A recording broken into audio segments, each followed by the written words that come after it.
terrible towel. What's going on here? What is that? Oh, this is the official terrible towel. Years ago, Myron Cope came up with this idea. Yeah. It is a jinx against other teams. You wave it in the playoffs. Proceeds go to a school for autistic children, which is a great charity. His son went to that school. But I was celebrating Kings of the North at least for one more week.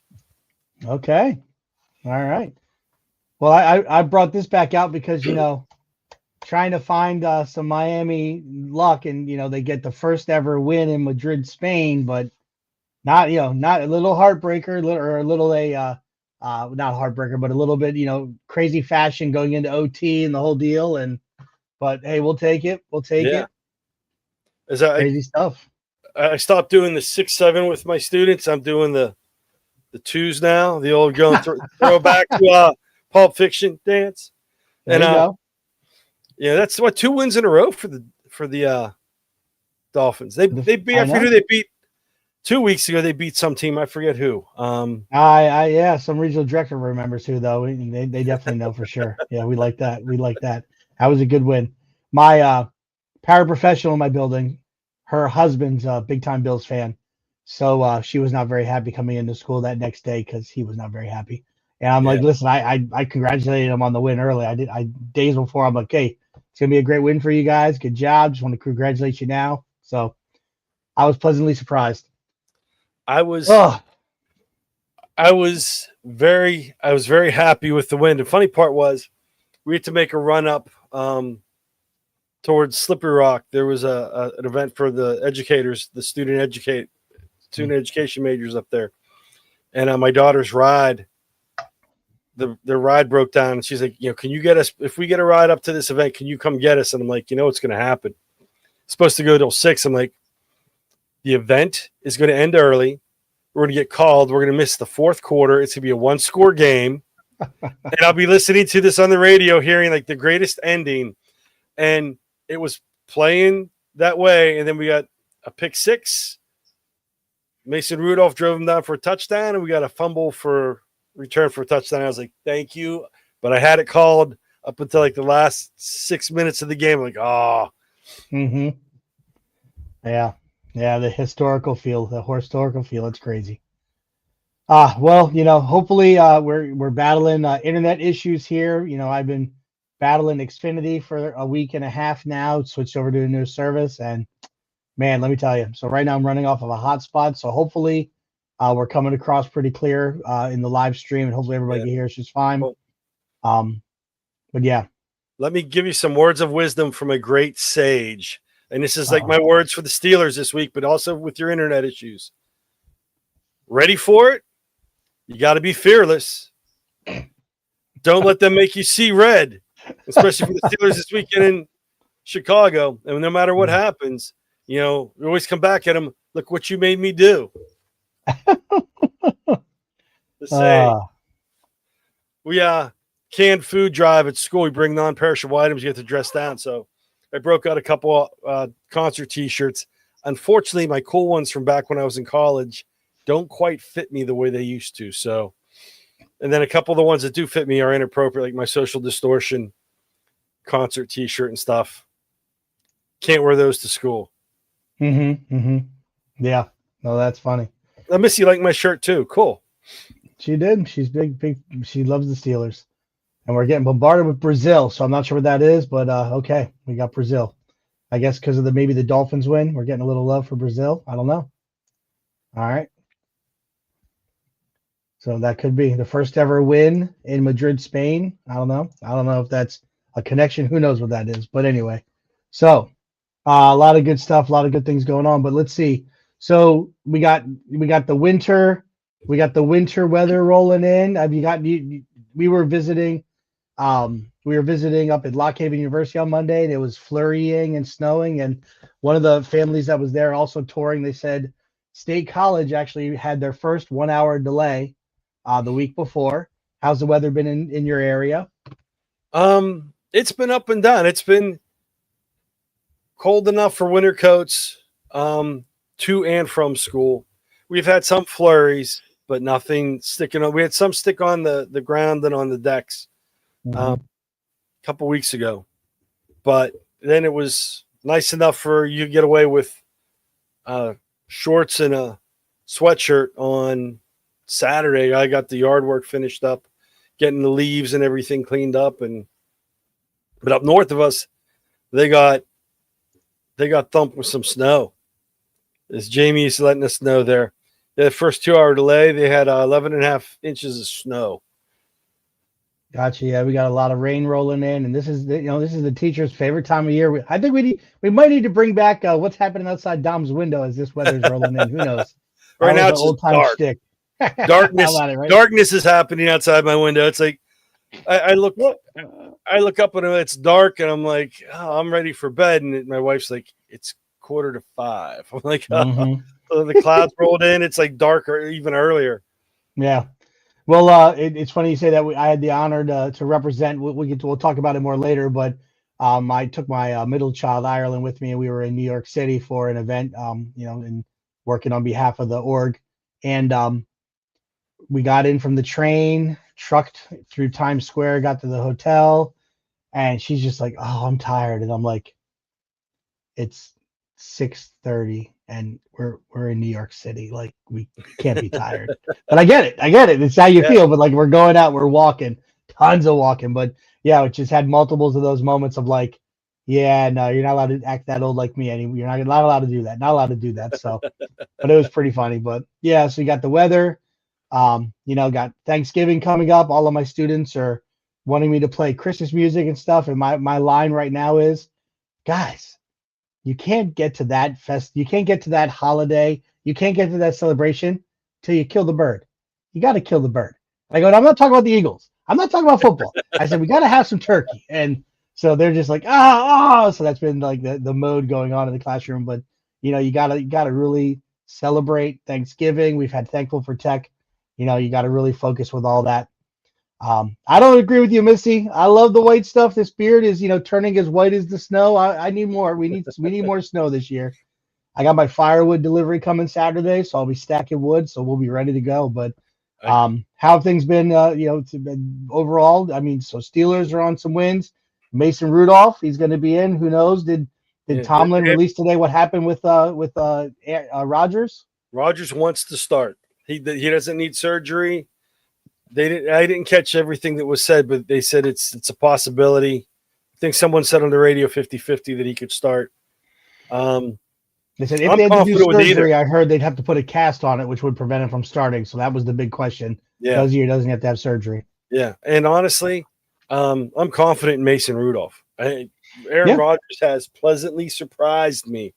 I will say that. I was not expecting much, but he's been, they said he's looked a little gun shy, which, I get it, but he's moving around well, and he's tossing the ball. Just, everyone has not so great games. Sure. But he's been doing really well. So I'm happy. I don't think Mason Rudolph can necessarily carry a year, but now to jump in for a little bit, give Rodgers that spell that he needs, and then go in. He just hasn't had that ability. But it's a great situation to have with backups. And according to the Steelers, when they drafted him in the 3rd round, they had a 1st round grade on him. Now, is that PR spin or are they being legit? Who knows? But that was. I remember whenever they drafted him, they go, we had him graded in the 1st round. We got a steal in the 3rd. And Ben Roethlisberger was not happy because he was not anywhere near ready to retire when they drafted the man who was supposed to replace him. Yeah. Yeah. Who knows? You look at like Drake May and 1st round guy and how horrible he was last season. Now you get Vrabel in the New England and what he's doing with them. Like, it's just who's around him and who develops him and who's calling the play. And, bottom line is they got there for a reason, right? They got there for a reason. The irony is Steelers drafted Vrabel, and he was he was defense linebacker, edge rusher kind of position. I don't know if he was a light lineman or but he didn't do well. We cut him, and then New England picked him up, and he scored all those touchdowns. In as like as a Dolphins fan, another reason to not like the Steelers. Thanks for adding another one on my list. I appreciate that. You should have kept them on the practice squad. It would have resulted in so many less issues in the Dolphins I don't think Patriots they had the era. practice squad back then. I don't know. He left. I don't think the Steelers Dolphins have a practice squad this year the way they play. I don't know what Yeah. they're doing during I practices. mean, he hurt us a few times too. Like we cut that Sure. guy. We couldn't get him to do anything, and he's like, running back interceptions and like making sacks. Oh, Gronkowski, another one. Pittsburgh boy. One man's trash is another man's treasure. Yeah.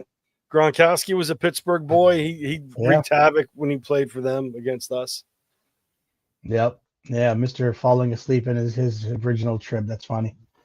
Well, a lot of stuff going on, a lot of weather. If my internet wasn't glitching the way it was, I had the Weather Channel over here. We're at that time of year where we can geek out as unprofessional teacher meteorologists, and goal of getting 40% of our prognostications. There you go. That's the word I was thinking of. It was in my head, but I was like, it doesn't sound right. But yeah, 40% of them correct. We could either be a Major League Baseball Hall of Famer or we could be a weatherman. That's how it rolls. Your math, I'm vocabulary. We balance each other well. That's how we roll. So speaking of math and vocabulary, I think I've been messed up all day because having a personal day and being in Lock Haven yesterday, I've been, today was Monday, Tuesday and everything, but I was actually thinking it was Monday, but I guess it's really Tuesday. And the math side of it, there's so many Tuesdays in a month, and I think we're on, what are we on? Is it the third? Great. So the third Tuesday, you're here, I'm here. I guess it's time for the PAECT Pod. Let's roll it.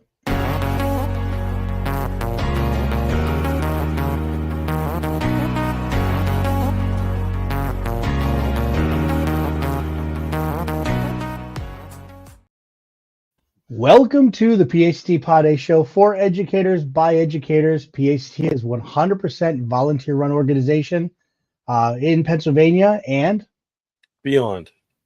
My name is Eric Verno, and I have the honor of being the president of the PAECT. And with me, my co-host, as always, is Dom Salvucci. I'm the vice president of PAECT.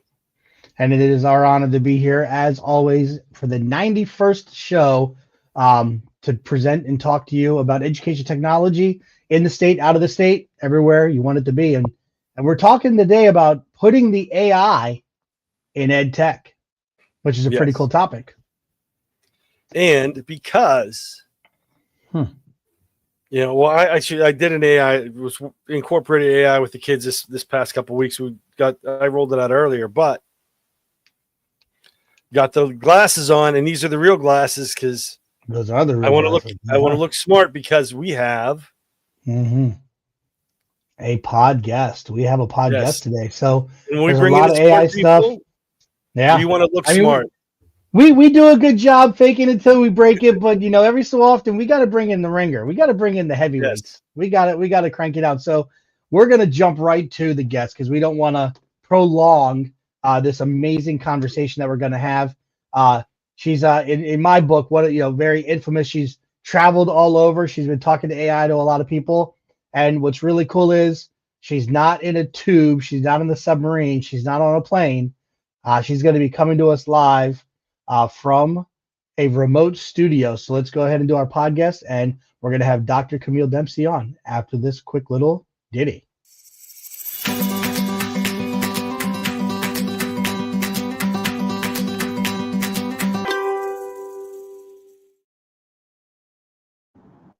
The one and only Dr. Camille Dempsey. How are you this evening?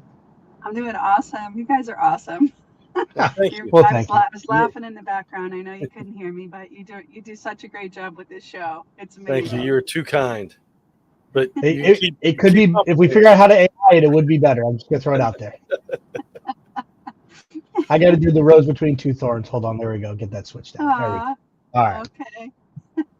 All right. Well, we truly appreciate you being here. We know you're very busy. You've been traveling all over. It's awesome. I shared one of your stories in New York City. I had the honor to be speaking at an AI event. And I got to share your story about how you were working with, I believe it was, correct me if I'm wrong, you were overseas. Was it Brazil? You were meeting with different university professors or whatever, and you were talking to them and had them put their published works into AI. Is that where that went down? Yeah, so that was in Morocco, but that's Rocco. okay.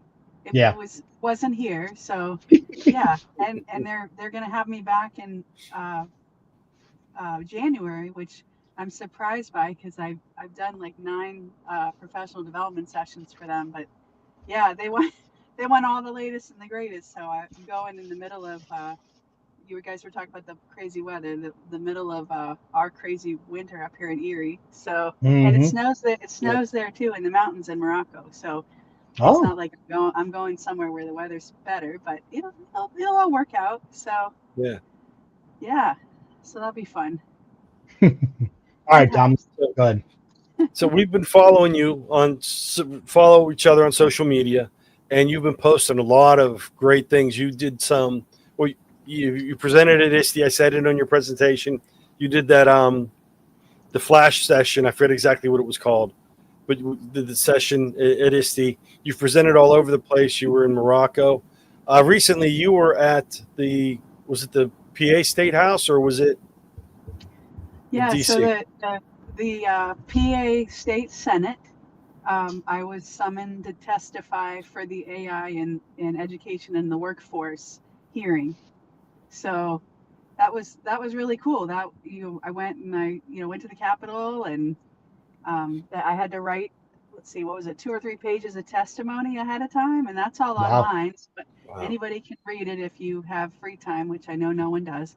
And that's posted online, and then they recorded the whole session too. So there was a couple administrators, there was a professor of a community college, and then there was me, and yeah, I talked about the state of things, AI in Pennsylvania and where we needed to go, and they were talking about funding at one point because I also serve on the joint government state commission for the AI group. There's like a group of us, and there's like legislators and I don't know, lots of other important people that need to be influenced. And we were talking about this House Bill 170. I don't know if you've heard about this. This is the AI bill that was put forward to help protect Pennsylvanians with AI. So like protecting them with against voice cloning and misuse of that, and then deep fakes and things like that. So from that meeting, I was able to talk about some of that with testifying, but I can't really talk a lot about the AI commission because that's still kind of a closed thing until Yeah. they publish all this stuff. But yeah, they recorded the testimony, and it's been cool because I've been asking. It's like I'm in the trenches, and I'm able to ask the right people for funding around AI and EdTech in the schools. And one of the groups, nobody even they didn't bring it up. It was brought up in the hearing, but not in the state group. And I said, well, how are you going to have all this? You're going to have all this stuff around deep fakes and voice cloning and these other things in AI. But if the community doesn't have education, how do they know what that is or how to navigate it with their family or their kids? And so that was, I mean, as a result of that, that went in just by speaking up about education. That's going in the recommendations for that House bill. That's So you're great. gonna see. So you're gonna see it. You're gonna see. I mean, it'll come out, and then it'll be voted on. And yeah, so that's been really important work. I'm not a politician, so that was a really hard thing for me to, No, to but kind of like, you have the background knowledge, and you're a good voice to be heard on the topic. Is it from your experience and your travels?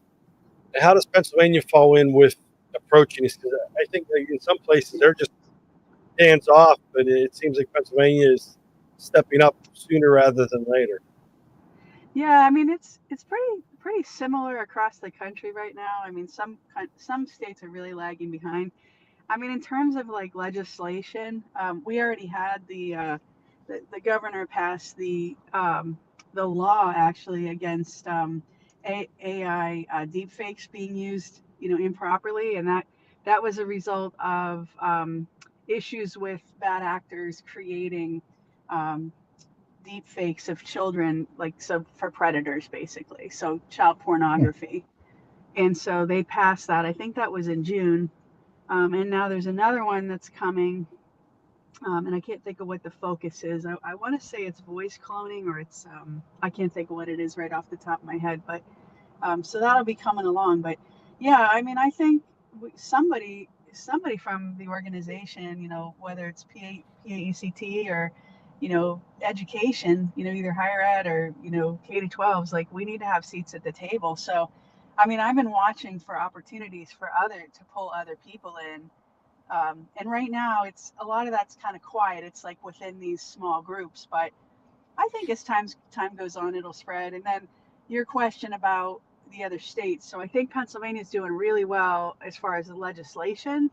I think a lot of the states are still struggling with regulation around it because of what, you know, our president has said about, you know, undoing a lot of the regulation to give these companies the ability to just like fly forward. So I think that slowed some things down on the state level, but I think Pennsylvania, we're doing really well. I think still with traveling around as much as I do, the thing I see everywhere, and I even look at just Pennsylvania itself, rural areas are hurting. I mean, kids are not getting quality, and you guys already know this. They're not having quality EdTech experiences. That forget AI, because you've got barriers to the way people think about it, and oh, we don't want robots taking our jobs. I mean, people are so afraid of it in some of the rural areas. Not that they aren't in the urban and you know, other suburban areas, you know, but so we have a lot of work to do. And it's funny because I reached out to Eric just because of the time. So Dom, I'm sorry I didn't get a chance to reach out to you That's about okay. it, but so like we're writing this huge grant at Penn West right now through the Center for AI and Emerging Technology, and if we get that grant, and I have a pretty good feeling that we may, if we get that grant, that's going to bring huge opportunities to our most rural areas, high needs area in the whole western side of the state. So where we have like broadband deserts and the digital divide is alive and well, and like people aren't even aware of what they're missing. It's going to bring a whole system, you know, of support. So Yeah. I'm excited about that. One of our faculty said, well, even if we don't get it, and I said, no, we're not going there. When we get it, Yeah. we're going to make this happen, you know? Yeah. So, And that was the big thing, you know, when COVID hit and everyone went remote, you know, we had more computers than we had students, but we had all desktops and they were older. And being able to get devices into the kids' hands was a major change. And then along with that, there was that push for connectivity in the homes, because we're not that far outside of Pittsburgh where I teach, and where I live, I'm 40 miles from Pittsburgh, which isn't far at all. I could get to Pittsburgh quicker now on the highway than I did when I lived closer in the South Hills, outside of Pittsburgh. But some areas, I mean, when I first moved, like I can't get a radio station from Pittsburgh over the airwaves. I can't get a television station from either Youngstown or Pittsburgh over the airwaves in my house because of where I'm at. I type in that government, the FCC website, and a little skull pops up and laughs at me and spins around and points like, you can't get anything where you live. I'm not that far, but we have good cable and internet. So, and there's places where I teach where they're down in valleys, and it's very, I'm not going to say mountainous, but it's very hilly for the Pittsburghese. It's hilly. And you know, signals don't go everywhere. Cell service and stuff is rough. So having that connectivity is a big to do. And PA is really pushing to get the data centers here. I know there's several around Pittsburgh that they're trying to put in. And you need the infrastructure, but you also have to have, like you said, the education, because it's coming. You can't stop it. It's something going on. Yeah, I mean that's so true, Dom. I mean, one of the things I've been hearing is how in some of the areas, and I kind of knew this before, but every so often I like to check in with some of the teachers and IUs and things. But you know, we still have teachers working in areas where they have dial-up, and you know, with their home, and their phone bills are $400 to $450 a month. And I just think, wow, that's just wrong. I mean, we talk about the speed of our internet. Like, I know, and I lived down in Pittsburgh for a little while, and I had Verizon FiOS, fiber technology, and it was like lightning fast. And I'm up here in Erie, and it's pretty fast, but it's not that fast, And Yeah. then I think about like these rural areas like Venango east of us. I mean, Venango, if you're in Venango territory and east, you've got it bad. I mean, their whole region is just, it's like black, blackout. So yeah, I think, and there are things happening with like the Economic Trade Commission. Like we've been trying to get information from some of these organizations who are trying to expand upon that, because like when you're writing a grant and you're trying to help with access and get things like AI into these schools, I think it's worthwhile to look at that. So yeah, I mean, we got a long way to go, but I'm encouraged. We have like, if we get that grant, like I said, we've got 30 professors in all kinds of areas, from computer science to education to let's see, we had somebody in animation. Like if you think about all this stuff with AI and the teachers, how cool that's going to be. And then we have our AI and technology student ambassadors, and they'll be involved. And of course, the teachers and the IUs. And then we've got code.org is on board, Common Sense Media. So like some of our heavy hitters that already do professional development.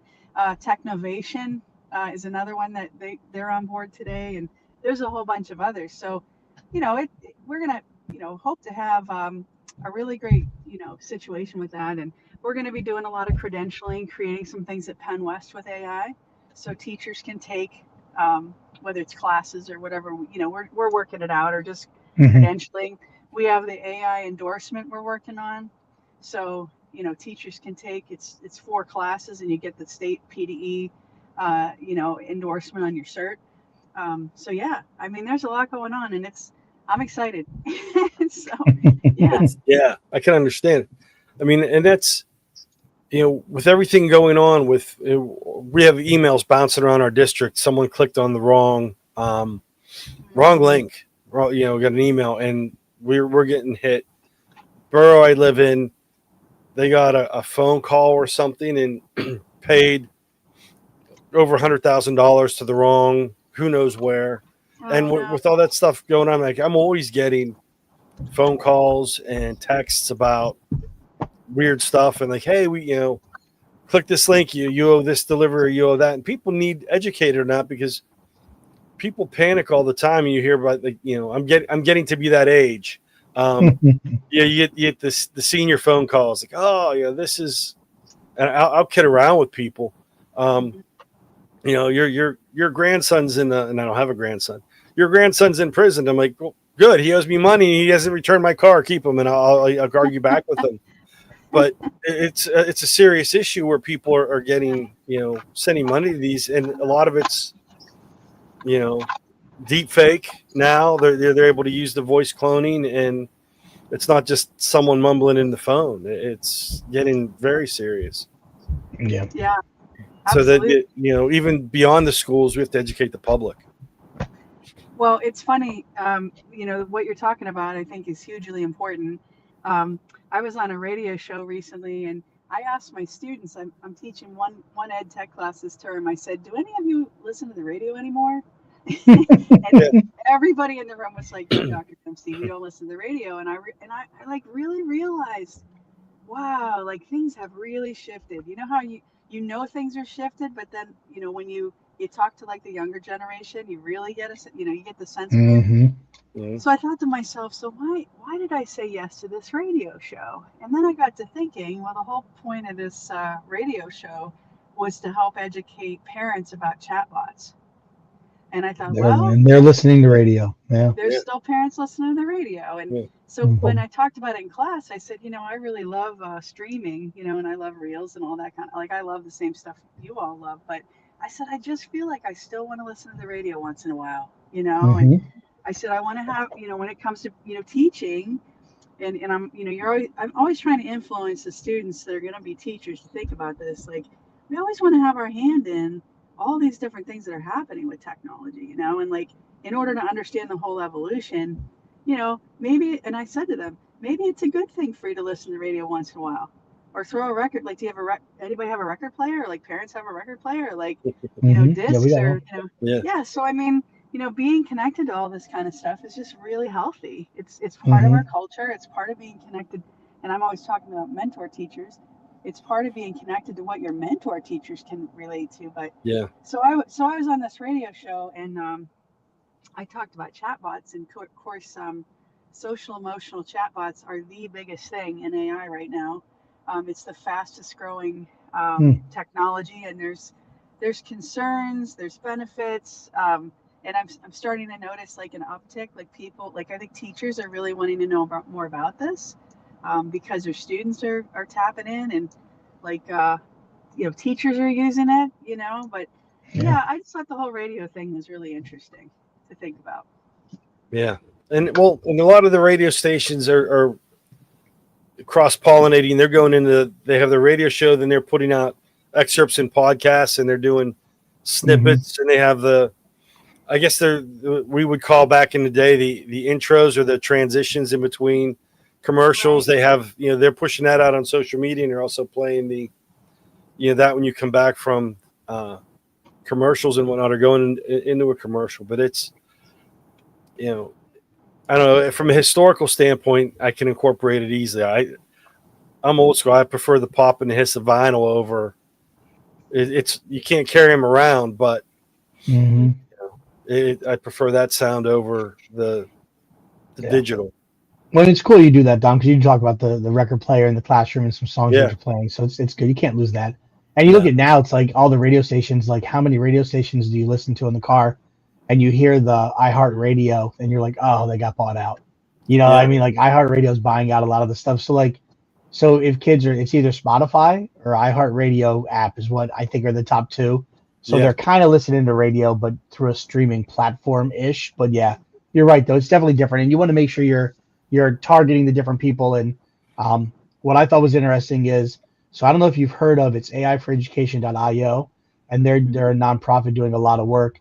And one of it might have been the CEO, I forget exactly what her title was, but she was speaking in New York City Friday, and they did this survey, and she alluded to it being national. I don't know how many exact people were, but they surveyed teachers and they surveyed students. So it wasn't anything with the parents, and it was and she was asking everybody, what do you think the top concern for teachers was, right?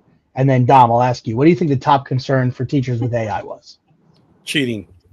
And that's what all of us in the room thought, right? That wasn't. That the top now that was the third on the list for teachers. First, kind of what Dr. Dempsey was saying, right? Job replacement.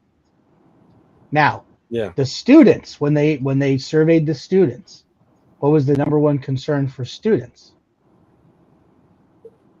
Cheating. Huh. And she jokingly said, like, she's just like look at the data. The kids are more worried about cheating. Teachers are more worried about job replacement, losing their jobs. You know, it's just kind of interesting. Like, so even like just that concept, they're growing up with it. They're seeing a lot of it happen, and it's more of that. I'm working really hard to do X, Y, and Z, and Joe over there is just popping it on to ChatGPT, or he's breaking out Perplexity or Claude, whatever, Grok, and he's like typing it in, and boom, he's turning something in. So it's kind of interesting the way things are rolling out. So I'm sure, you know, how are you utilizing AI in your classes, Dr. Dempsey? We'll go to the collegiate you're talking level. to me. Okay. Yes. Yeah. You call me Camille, by the way. That's I know. Yeah, but so well because I boy, there's so much I could say about that. Sure. Because I teach at least this term, the educational technology course for the undergrads. So the one that they for PDE to get their certification. They pretty much have AI embedded into most of the assignments. Okay. And what I do is I call it a digital sandbox at the beginning of the term.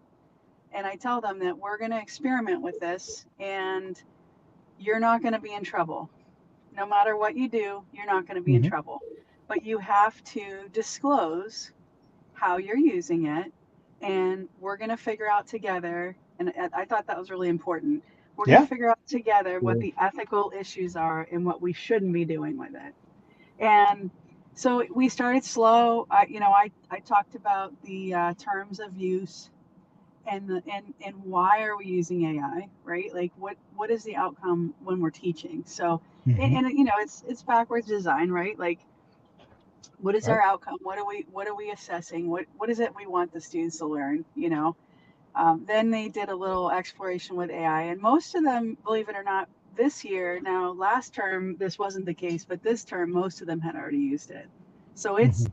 they're using it with or without us, and that's Sure. true in schools K-12s too, Yeah. which is I know crazy to think about, but so we use it like for research.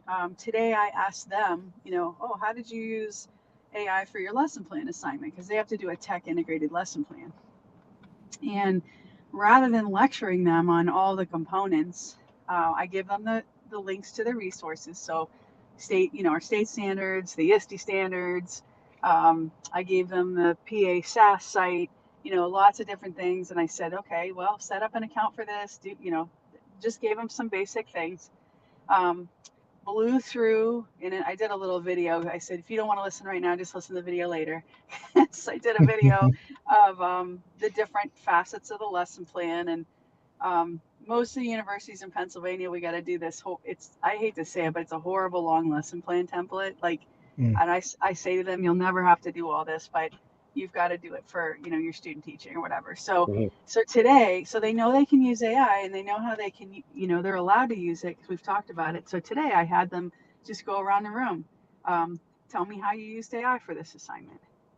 What are some of the strategies and things that you did? So they talked about their prompts. They talked about using it to generate ideas. One student said, Dr. Dempsey, how you want us to make sure we put everything in APA style format. I asked AI to format it for me. One student said, I used it to fine tune what I had already written, like make some suggestions on what I had already written. So yeah, they're getting it. So I mean, we're using it in assignments. We're using it for inquiry and exploration. So if we don't know the answer to something, we go on and I tell them, well, we're not using it as a Google search because we could do that. Why would we want to use AI? But let's see what we can come up with in terms of curiosity about where we can take what we're wondering about. So we'll do stuff in class just on the fly, to see. um, I'm using it a little bit in grading, cautiously, um, Mhm. just because of the whole, like I kind of have issues with the whole intellectual property thing, like taking Sure. student work that's theirs, if they write something and putting it in. But when I do use it, I tell my students, hey, for this one, I'm gonna learn and I'm gonna experiment and putting some of your ideas in. And if anybody has an issue with that, just let me know, because if you want me to hand grade it, I will.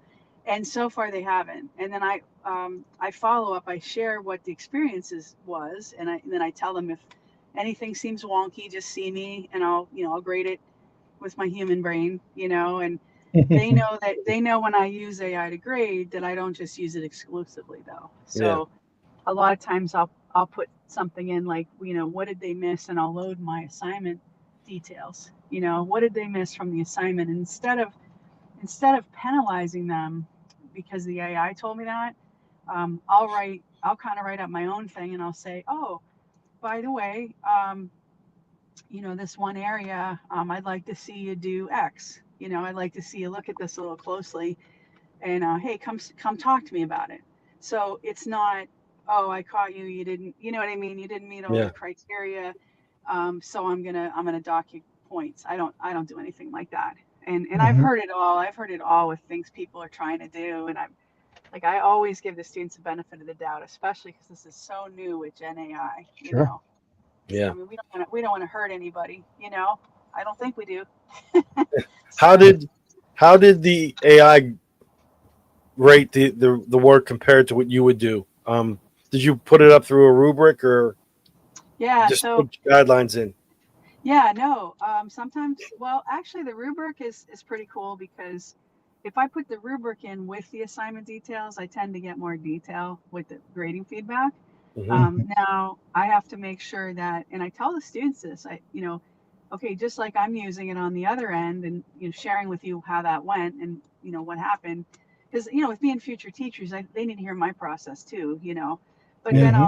I'll say to them, okay, well, remember when you're working on this assignment, if you're worried about forgetting elements, it would be okay with me. Like, again, we're in the digital sandbox. Nobody's in trouble. As long as you don't put it in and have the whole thing write everything for you. But, I've told them that try putting the rubric and the assignment details in. And after you've written the assignment and ask it if you missed anything. Mhm. And Mhm. they're doing really well with it. I mean, and we talk about it like, okay, well, how did you use AI this week? How did that go? What would you do differently? What ideas can we share in the group to help everybody else? And that's been huge too. Like students who are like, oh, I didn't think about using it that way. Oh, I didn't know we could use a prompt like that and have it help us with the idea generation, or load today. One of them said, Dr. Dempsey, I didn't know that we could load a worksheet like if like some professors, I think most of them at Penn West are still they're doing digital, but every so often they get somebody who's old school who does like paper rubrics or whatever. Mhm. And they said, I didn't know you could upload a paper rubric and AI would read the categories and create a rubric for you. I said, oh yeah. I said, there's tons of stuff it can do from, different pages and so forth. So, and it was cute to watch the students' eyes, like, big as saucers, like, oh, Mhm. and I'm like, yeah, isn't that cool? We never had that when we were going to be Yeah. teachers. So you You know, enjoy that. Yeah, you enjoy that. but the power of it is your conversation. Yeah. Like Yes. the Yes. learning back and forth. That's huge. Like, and Yeah. to break, like I think early on, you broke down the barrier. You created that sandbox. You created a safe place. It's like what we do when we build connections with kids, but yet you're doing it with that AI concept and conversing back and forth, learning off of each other. There's different examples where I'll use it and say, listen, I used Wayground and I put in a PDF of a test that I've given and I had to generate new questions. Let's evaluate it. Look over it. Like our kids, they're not allowed to use AI. I mean, if they're using it on their home devices, who knows? But they're not allowed to use it through the school devices. But it's the conversation, it's the sharing, it's the talking Mhm. about. Or they'll Yeah. be like, "Oh, that's a really cool wallpaper. Where'd you get it?" Yeah, I used Copilot to make that. Gave it one that I took a picture when I was driving down the road, had it turn it into a Pixar style. But it's that the learnings that happening in the conversation that's so beneficial. That's why I've told multiple people like, listen, if they're looking to go into education right now, I'm pointing them towards Edinburgh as a Bloomsburg graduate. Like I'm pointing them your direction because of the stuff that you guys got going on, and I Yeah. think it's awesome. So, like, kudos to you all, and even that person, there's still a place for that person using that paper. All right, I'm not throwing all the paper out, right? I Yeah. still want to put Amen. things on Amen to paper, that. right? Yeah. Yep. Yeah, it's all Yeah. it's good. It's a healthy blend. Yeah. Yeah. Really Yeah. good. Yeah. Well, Yeah. and I should have said this before, Eric. Thanks for sending people our way. Yeah. We also have, even though the physical centers in Edinburgh, we have incredible intellectual, professors at the Mm-hmm. other two campuses at Clarendon and Cal. Like it's unreal. Like you should see the stuff that is happening across all three campuses. Like there's nothing like this at any of the universities other than the big, Penn State, Carnegie Mellon, UPenn. They've got huge programs. You know what I mean? But Mm-hmm. as far as like the state schools and some of the smaller or medium universities, there's nothing like this. And I'm really proud of like all the people that are coming together to make things happen. I mean, we have a guy, he's on the Cal campus and he's big into AI and law and policy. He's an Mm. attorney and he teaches this stuff in his classes. And I keep saying to him, you realize what a big deal this is, like for students graduating from Penn West? And I'm out here doing partnership work with all these organizations who need help. Like we're talking about school districts right now, but let me tell you, I haven't had to do any outreach at all to anybody else because they're all coming.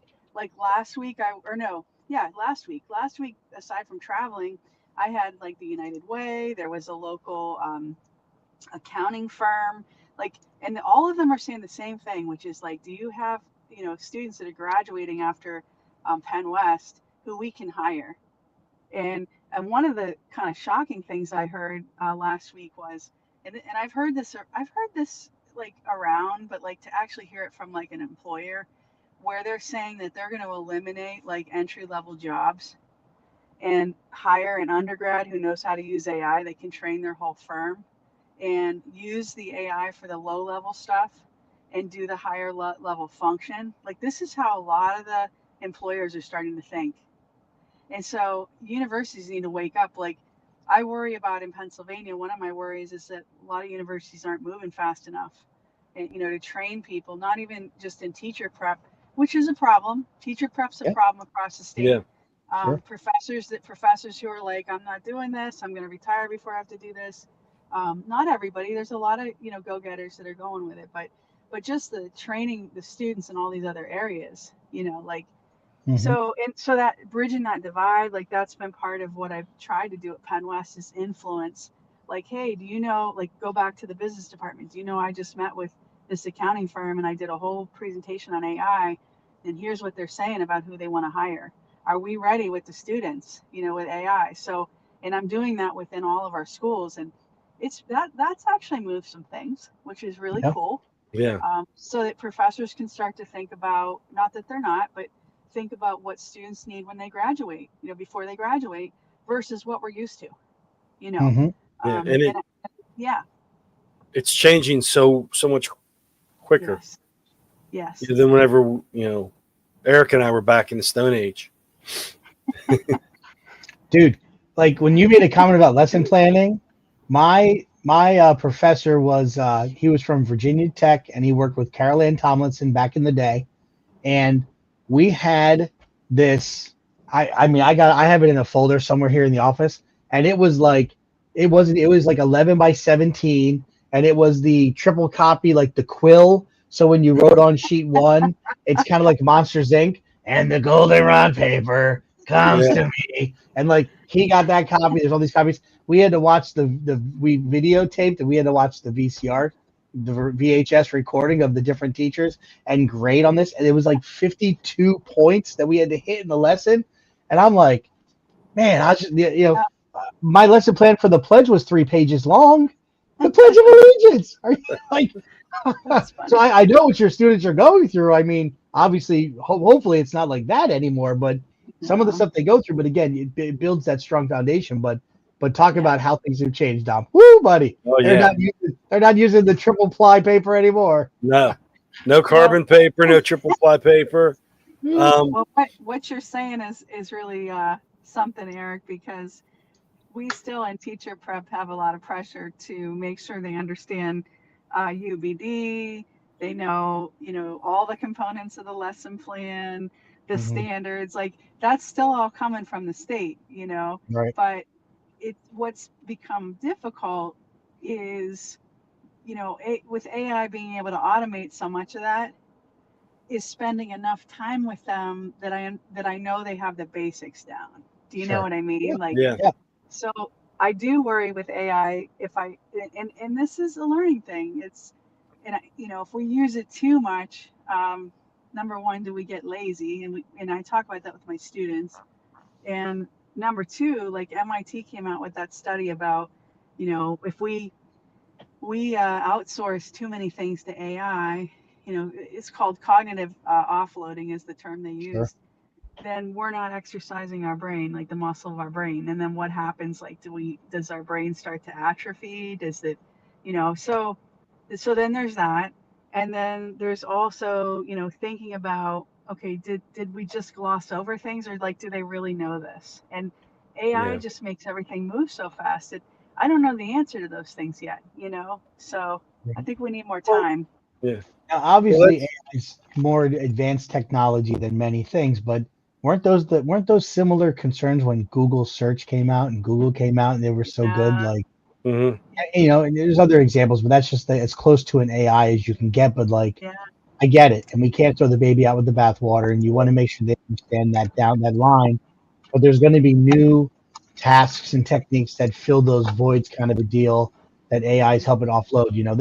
There's that again, who knows exactly, but like I still like you gotta ponder it too. It's not like it's just a brand. We've never had technology come around the corner that totally blindsided us. So interesting though. Sorry, Dom, I cut you off. No, that's okay. Like I did my writing, and we talked about this before. Did the writing thing. I had them write on paper because I do have kids I figure if they're going to go into AI with the prompt and the research, like they showed me their notes, and I read over the notes, made comments. They did their rough draft on paper. I wrote comments back and forth, and I sat and I went over each rough draft with the kids in my history class. And then they typed it into Google. We uploaded it into one of the tools I use, and they got the feedback with the rubric and such. But for fun and games, I uploaded a couple papers with the rubric, and it was very cut and dry. And I'm like, looking like, well, I remember like the conversation I had with this student, and we discussed that's totally out of the conversation when you upload a paper and like, here's the criteria, here's what the student did. You lose all of that, like where they explained, well, is this okay? Well, yeah, you can get by with that. And if this was a full blown, concept, you would have to do more. Right. And, it was just like, I told the kids, I said, I find out I'm nicer than AI. Not that I'm insulting AI. I said, but I'm a little more lenient than, the rubric states. Mm-hmm. Yeah. Because you lose that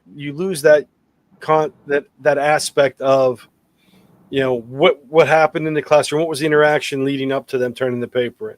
Yeah. And I always tell the kids, I said, I'm getting to the age now where, when we have these conversations, if I tell you, yeah, you could turn that in late because something was going on, please, when you submit your work, put that note in the submission, like, hey, Mr. Sow, you said I'm good with this, blah, blah, blah, because I might forget. And then when you remind me, oh, yeah, that's right. But, put that in there because I'm dealing with over 100 kids a day, and this isn't the only thing that we're focusing on. So, but that's missed in the technology aspect, is that connection and those side discussions. But it's a great, you're showing the kids, especially the kids that have the spelling issues. And I always run into things like old school, certain words I can spell well, but other words I have to write down and visually look at. I'll type in that my spell check work. And I tell the kids, like, run your papers through, and our teachers don't have a problem with that. Use your ideas, but let it do the proofreading, because it's hard. When I was a member of the Three Rivers Reading Council, and the one author said, and even some of my ed psych classes, your mind will trick you. Your mind knows what's supposed to be on the paper. It's going to fill in the gaps, even if it's not there. Have a separate set of eyes check over it. Mm-hmm. And that's what we can use this for, even at the minimum. Yeah. Yeah. No, I agree 100%. And, I actually had my students, as an exercise, have AI write a paper for them, just so they could see what it does. And the reality is they've probably all done that. And I said, you're not going to use it to submit it, but, I do want you to know what that looks like and what that feels like, and why we shouldn't do it, and so they went ahead and did it. And then we talked about it, and they said what you're saying, Dom, like, that a lot of the writing felt really mechanical, that it was, like what you were talking about leading up to, an assignment, like it didn't have that holistic feel about it, like a human feel about it. So they were extremely critical. And I thought, this is great. I mean, I could tell them all day long, like, don't use AI exclusively, but for them to actually see it for themselves and then talk amongst themselves about, what they would have, what they would have done as a human to write it.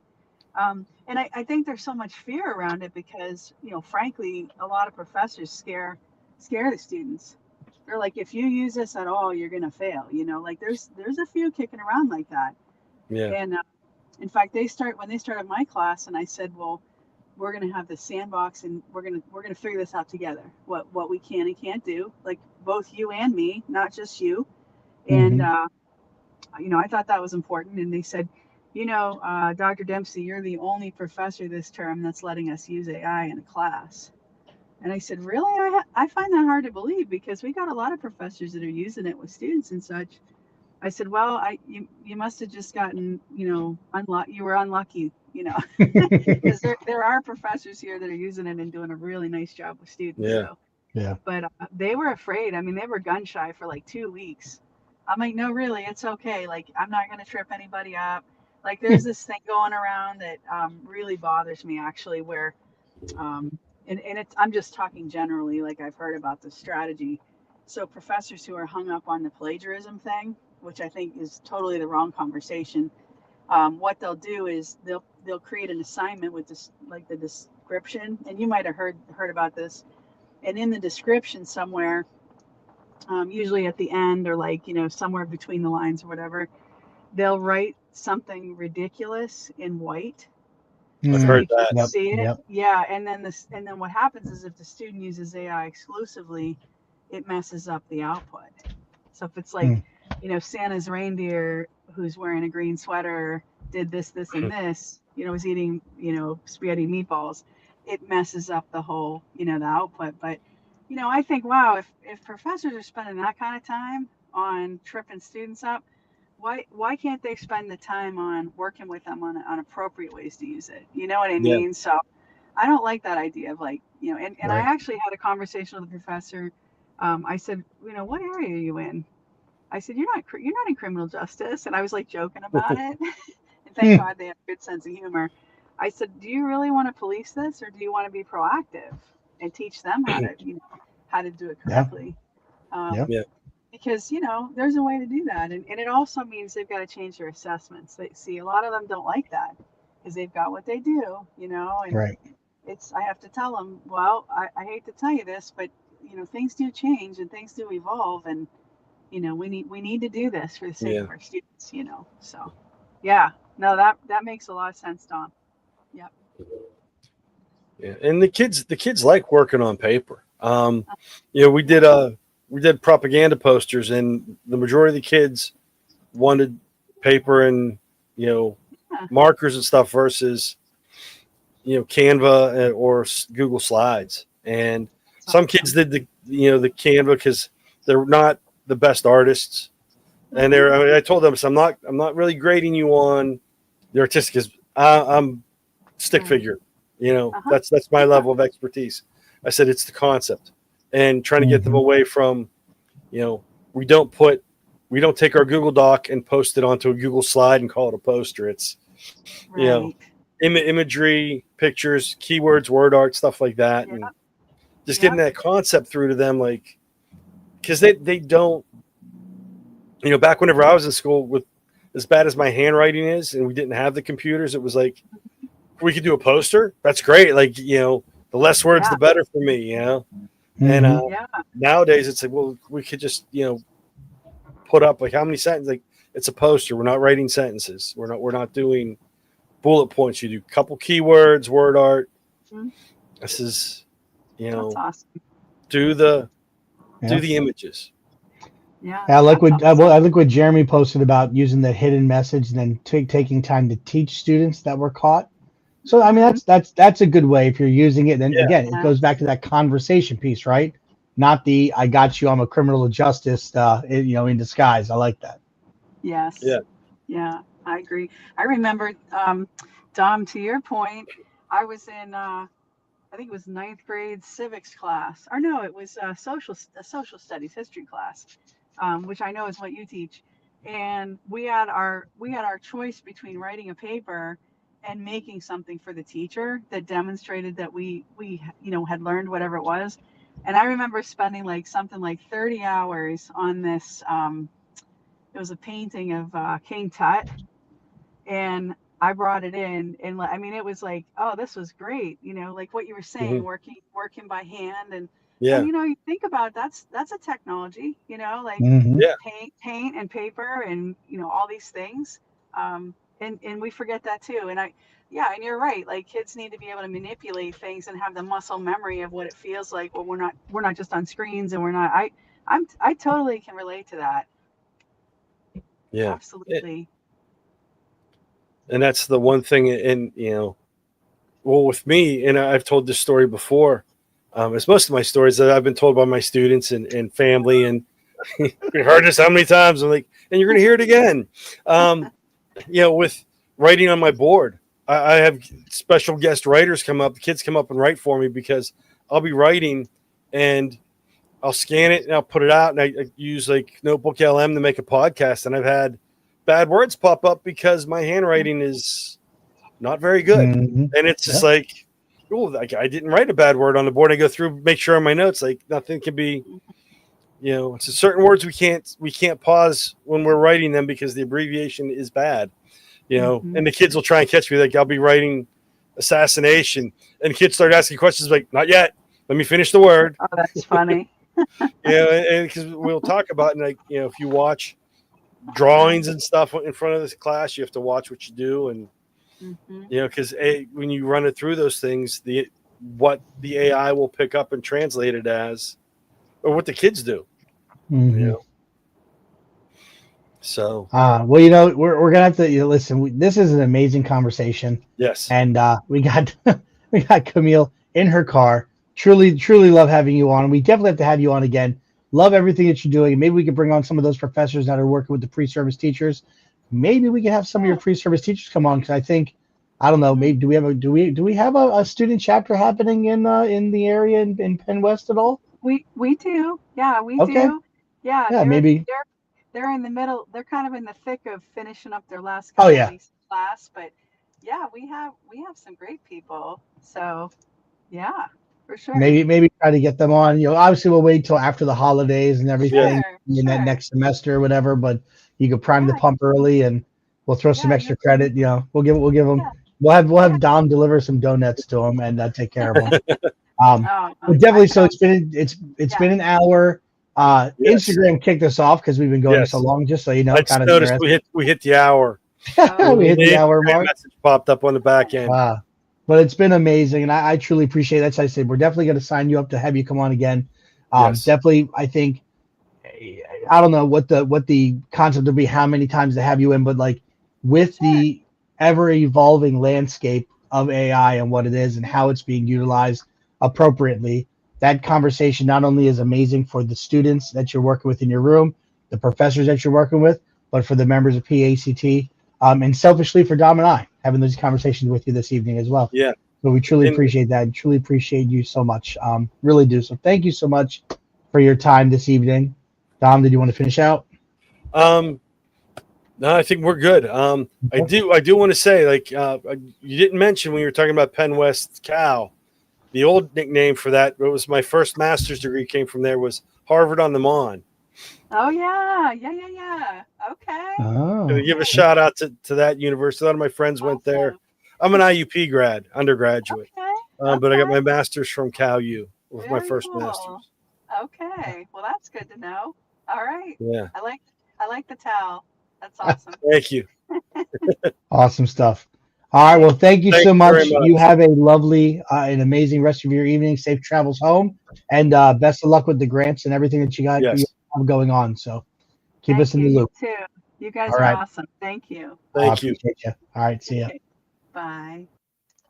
And for for regular listeners, why we didn't ask her about her superpowers? She's already been on. We've already hit her up with the superpowers, and she has phenomenal ones. That is amazing. Yep, you are right.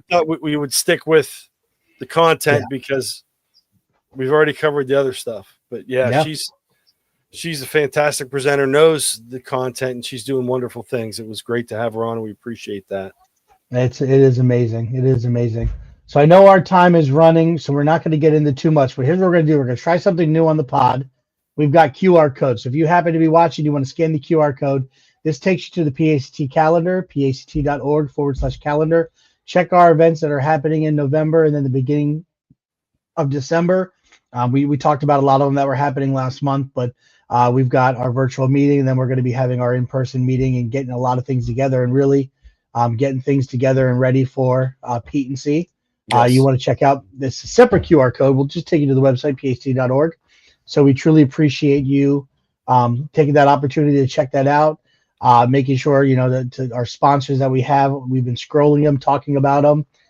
We'll spend our next podcast. I'll talk a little bit about the Toddle meetup that happened in New York City and the amazing things. You want to talk about how a company's really utilizing AI in a powerful way. They definitely are. So truly appreciate them, but we truly appreciate everybody being on tonight. We had a lot of people listening, a lot of people commenting. We just got to give the festive look here at the end. What do you think, Tom? Got to make sure we give a little Happy Thanksgiving. So Thanksgiving. All right, we got big football games happening, right? So the Dolphins aren't playing Thanksgiving Day, or the Steelers? What are they playing Thanksgiving Day this year? We're Sunday in Chicago, Chicago, Gotcha. which has been a field of horrors for the Steelers, from what I understand. All right. And go from there. I don't know when we play. I forget who the Thanksgiving Day games are. Yeah, but we got some great games will be on TV. You got the parades, the Macy's, Thanksgiving Day parade. Got some good turkey stuffing, the whole deal. We'll talk about Thanksgiving, being Thanksgiving comatose later, and the naps that will ensue. And but truly hope you all have an amazing Thanksgiving. Truly thank you for all you're doing for kids. It's important, but take that time to rest, relax, prop your feet up, and and just share the stories with family, share the stories with your kids. It's one of the most powerful things we can do. Yeah, and that's one shout out for people that do share those stories. StoryCorps, look that up. StoryCorp, StoryCorp. I can't remember if it's .org or .com. I think it's .org. Okay. They are creating a large, oral history of people's families in the United States. So check that out. I run that as an assignment with my kids. It's like, this is a great time. I really wish my friends and I would sit around with my grandparents and listen to the stories. I really wish I had the technology to record them back in the day, because we could pass the stories on, but not in their voice. And that's something that's fading away. If you get that opportunity, please, if nothing else for your family, record that, because those stories can't be replaced. They can be repeated, but they can't be replaced. Yep. No, definitely. All right. Well, truly want to thank you all for being here for this lengthy edition, but amazing edition of the PAECT Pod. And remember, as always, PAECT. We are the voice of EdTech in Pennsylvania and beyond. Let's thank our sponsors. Have a great night. Good night, everybody. PAECT and the PAECT Pod would like to thank all of our sponsors. Our Tier 3 sponsors, EduSpire, Tech, the Next Step. Our Tier 2 sponsors, ClassLink, more time learning, less time logging in. Teachers First.